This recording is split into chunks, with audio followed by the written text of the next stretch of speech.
Hi everyone, I'm going to show you a few quick steps to creating your website using Google Sites. So you're signed into Google here on the Chromebook. The first thing that you want to do is up here in the black toolbar. You want to click More, and that's going to bring a drop-down menu for you.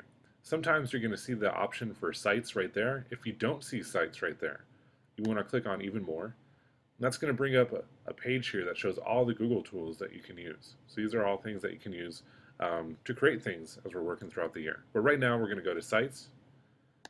This is Google's website creation tool. And once we're there, you can see I have a few that I've built already. Yours is going to be blank when you get to this point. But I'm going to click on the red button over here that says Create. And that's going to bring up a page here where I can actually create my own website. We're going to be using these this year to make your own electronic portfolio to keep track of your work for every unit that we do throughout the year. So the first thing that you want to do is you have a chance to make a template for your site.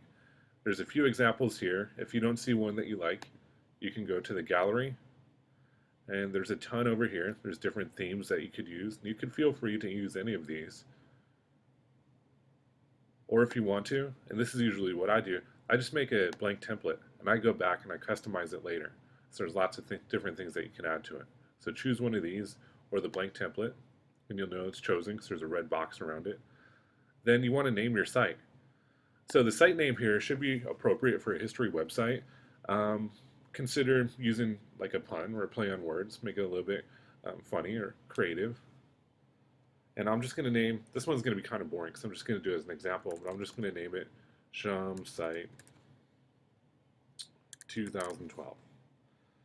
And as you enter the name in there, a URL is going to pop up automatically. Now I recommend just using this one.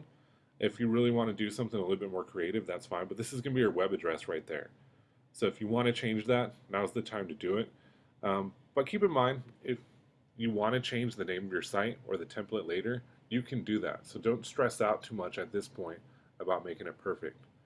And once I have it done there, you have to enter the verification code here. Sometimes it's a little bit difficult.